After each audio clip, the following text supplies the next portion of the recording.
బాలాగౌడ్ గారు, సార్ మీకు గుర్తుందా 4-5 months బ్యాక్ మనం ఒక కాన్ఫరెన్స్కి అవుట్ ఆఫ్ కంట్రీ వెళ్ళాం.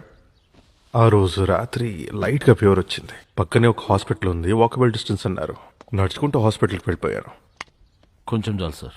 ఆ హాస్పిటల్ చాలా డీసెంట్గా ఉంది. అక్కడ ఒక స్టాఫ్ అటెండర్ నన్ను స్ట్రైట్గా డాక్టర్ దగ్గర తీసుకువెళ్ళి స్కాన్, బ్లడ్ టెస్ట్ అని ఒక స్లిప్ రాపిచ్చి నన్ను ల్యాబ్కి తీసుకెళ్ళాడు.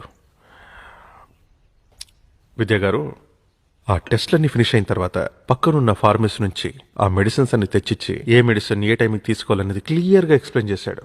నేను అడిగా, ఈ టెస్ట్కి, మెడిసిన్స్కి, డాక్టర్ కన్సల్టేషన్కి ఫీ ఎంత అని. ఇట్స్ అబ్సల్యూట్లీ ఫ్రీ అన్నాడు. నేను సీఎం అని తెలిసేమో అనుకున్నా. హౌ డు యూ నో మీ అని అడిగా. హూ ఆర్ యూ సార్ అన్నాడు. అసలు ఇది గవర్నమెంట్ హాస్పిటలా లేకపోతే కార్పొరేట్ హాస్పిటలా అని అడిగాను. It's just a hospital sir అన్నాడు. అందరికీ ఇదే ట్రీట్మెంట్ అన్నాడు.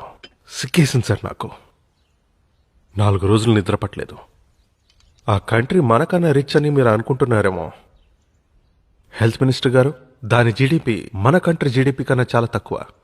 అక్కడ ఉన్నది మనకి లేనిది ఏంటంటే నిబద్ధత.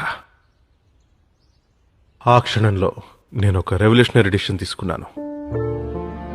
మన స్టేట్లో ఉన్న ప్రజలందరికీ కార్పొరేట్ అని, గవర్నమెంట్ అని తేడా లేకుండా ఒకే రకమైన నాణ్యమైన ఉచిత వైద్యం.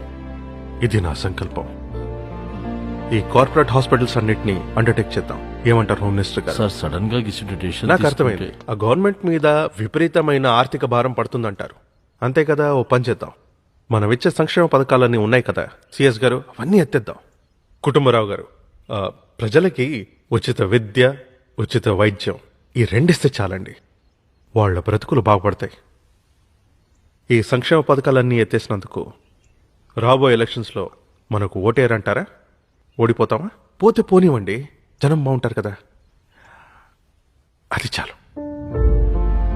ఉచిత వైద్యం, ఇట్స్ మై డిసిషన్. ఈ బిల్ని మనం పాస్ చేస్తున్నాం అండ్ ఇట్స్ ఫైనల్.